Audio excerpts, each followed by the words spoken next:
Buen día, en este video hablaremos sobre la relación entre los movimientos sociales, la iglesia y el conflicto armado. Mi grupo está conformado por Angie Peña, Camila Torres, Steven Moreno y Santiago Torres. Tristemente en Colombia los líderes sociales también son amenazados y asesinados, debido a que la iglesia ha participado en diferentes procesos de acuerdos de paz, también ayudando a los más vulnerables, defendiendo los derechos humanos y promoviendo al diálogo y la conversación en el conflicto armado en Colombia para llegar a la paz. Por lo que reciben amenazas de diferentes grupos armados. Por ejemplo, desde el año 1982 al año 2016 se registraron más de 600 casos de amenazas y asesinato en contra de líderes religiosos en Colombia. La iglesia no solo tuvo una participación durante el conflicto, sino también después del conflicto. Luego de firmar el acuerdo de paz con las FARC en el 2016, la iglesia estuvo involucrada en la implementación de medidas de justicia transicional y reconciliación en el marco por conflicto y reparación a las víctimas del conflicto armado acá en Colombia. También es importante destacar que la relación entre el conflicto y la iglesia ha sido diversa, con diferentes posturas y actores de la iglesia, eh, aunque la iglesia desempeñó un papel muy importante denunciando la violencia y promoviendo la paz, también hubieron controversias y diferentes opiniones dentro de la iglesia, más que todo por las implementaciones políticas y sociales que hubo después de este conflicto. Como hemos tenido una relación bastante compleja debido a la historia y tradición que ha tenido nuestro país, que varía dependiendo de la ubicación geográfica, de los contextos culturales y de la época de la cual estemos hablando. La Iglesia desempeña un papel muy importante en la sociedad porque promueve los valores éticos y morales con los cuales nos regimos hoy en día y también aporta en la salud y en la educación de los colombianos.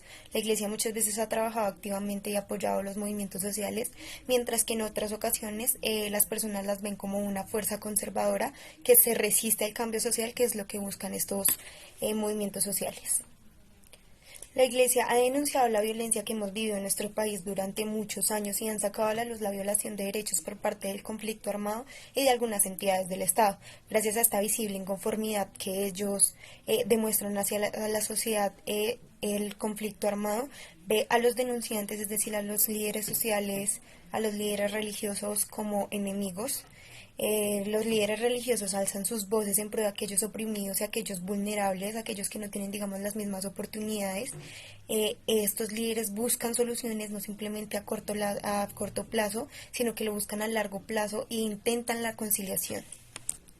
La Iglesia está en constante lucha por la protección de los derechos humanos. La Iglesia ha sido un actor clave en cuanto a la protección de las comunidades que han sido afectadas por el conflicto armado, bien sea por los desplazamientos que sufren, por las muertes a los familiares, por las amenazas que reciben de estos grupos insurgentes. La Iglesia les brinda un apoyo, les brinda refugio, les brinda asistencia humanitaria, apoyo psicológico a todas las víctimas que lo necesiten.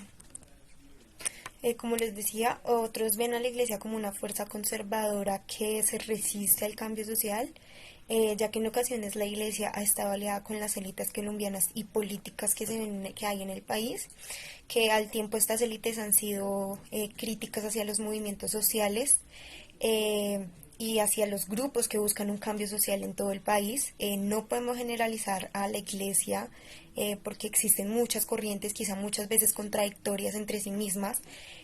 Aunque existe una unidad que vendría siendo el Papa, no podemos representar a la Iglesia en general por solo un miembro, por un sacerdote, por un obispo. No podemos generalizar a toda la Iglesia. Buenas tardes, el día de hoy nos encontramos para hacerle una entrevista a la profesora Lady Alexandra sobre los movimientos sociales. Bueno, para la primera pregunta es, ¿cómo se manejaban los movimientos sociales antes de la Constitución del 91? Ustedes recuerden que antes del 91 teníamos una constitución supremamente vieja, ¿cierto? Que es la de 1886. Y esa constitución de 1886 fue una constitución construida a partir de una visión conservadora, ¿sí? Muy cercana también a la iglesia y a determinados también estereotipos de género y de una u otra forma también algunos intereses de clase. Entonces, lo que va a hacer la Constitución de 1991 no es abrir el espacio para que los movimientos surjan, porque los movimientos ya estaban, ¿sí? Ya había procesos de organización, ya había procesos de lucha. Adicionalmente a estos tres movimientos, el sindical, el cívico, barrial y el feminista, también están los movimientos de las comunidades étnicas.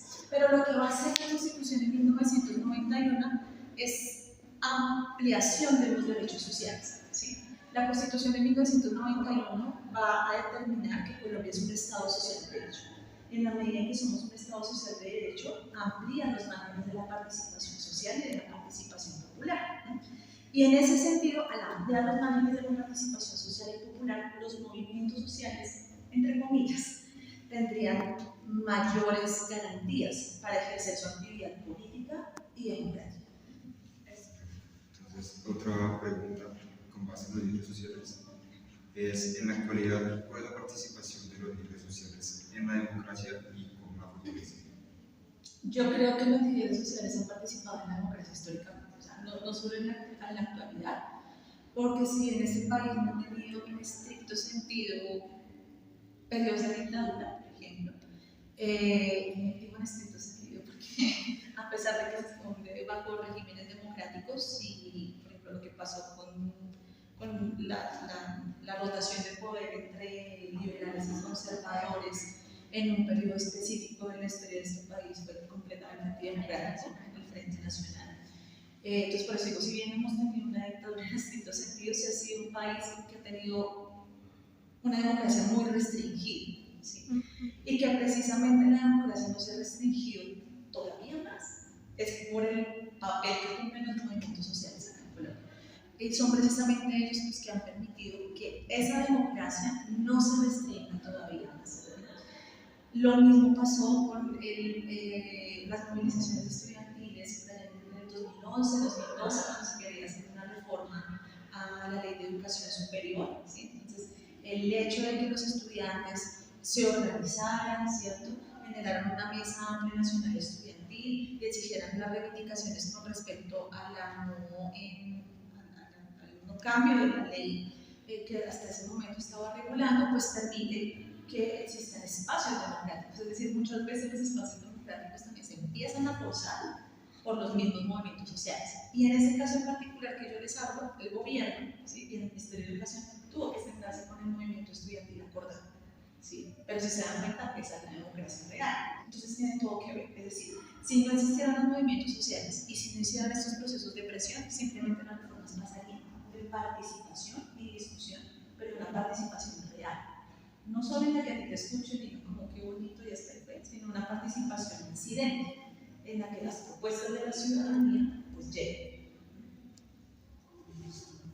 Y pues teniendo en cuenta lo que usted decía de las protestas y que los estudiantes, pues supimos que hace poco hubieron unas contra el gobierno de Duque, pues hubieron varios estallidos sociales y pues se dieron envueltas en varios desmanes en los cuales los derechos de los estudiantes se vieron, ¿cómo decirlo?, perjudicados. Entonces queríamos saber por qué estos derechos que se vulneran en las protestas quedan impunes. No sé, ¿usted qué opinión tiene?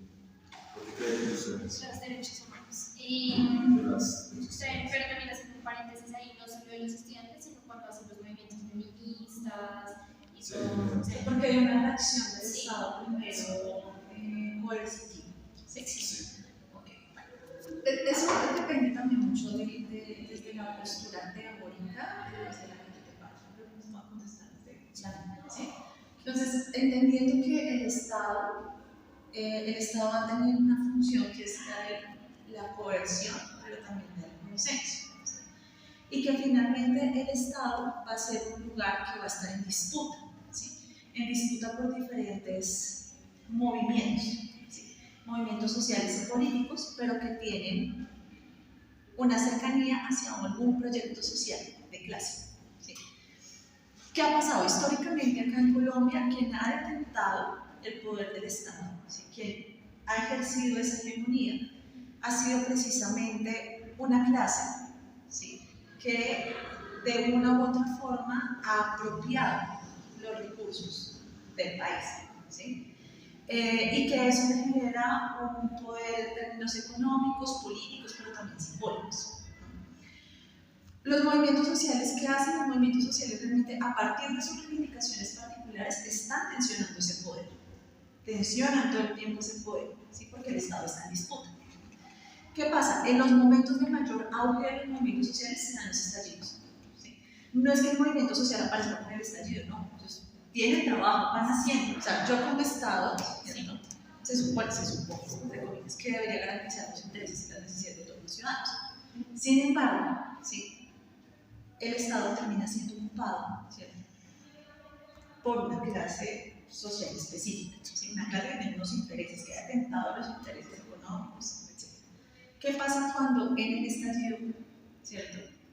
O sea, ¿qué pasa cuando en el estallido? ¿Qué mensaje le dan? Digan como que ellos no son los únicos que manejarían ese poder, aunque se mentira, porque pues ellos lo están manejando, y la otra clase tratarían como de tratar de que no sea solo para ellos, sino sea... Se colectiviza. Ajá, exacto. Empiezan a disputar poder. Ajá. Entonces, cuando hay esa disputa de poder, es que el consenso en la segunda opción. La primera es la fuerza. Sí. Esa es la razón.